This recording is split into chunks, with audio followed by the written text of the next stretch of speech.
అమ్మ ప్రేమ ప్రేమతత్వం ఛానల్ కి స్వాగతం. ఒక చిన్న గ్రామంలో రాము అనే బాలుడు తన తల్లి సీతమ్మతో కలిసి జీవించేవాడు.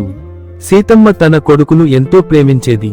అతని కోసం ఏదైనా చేయడానికి సిద్ధంగా ఉండేది.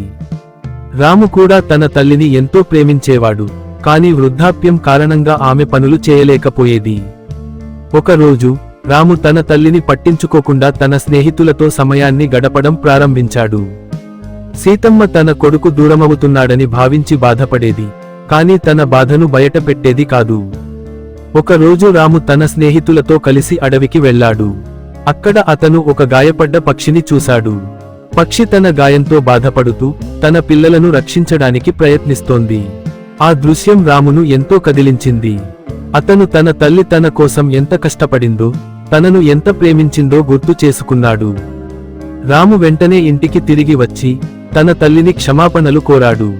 అమ్మా, నేను నీ ప్రేమను గుర్తించలేకపోయాను.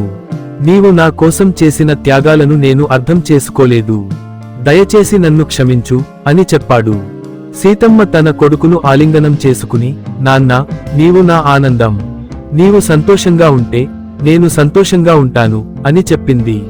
నీతి: తల్లిదండ్రుల ప్రేమను, వారి త్యాగాలను ఎప్పుడూ మర్చిపోవద్దు. వారు మన కోసం చేసిన కృషిని గుర్తుంచుకుని వారికి గౌరవం ఇవ్వాలి.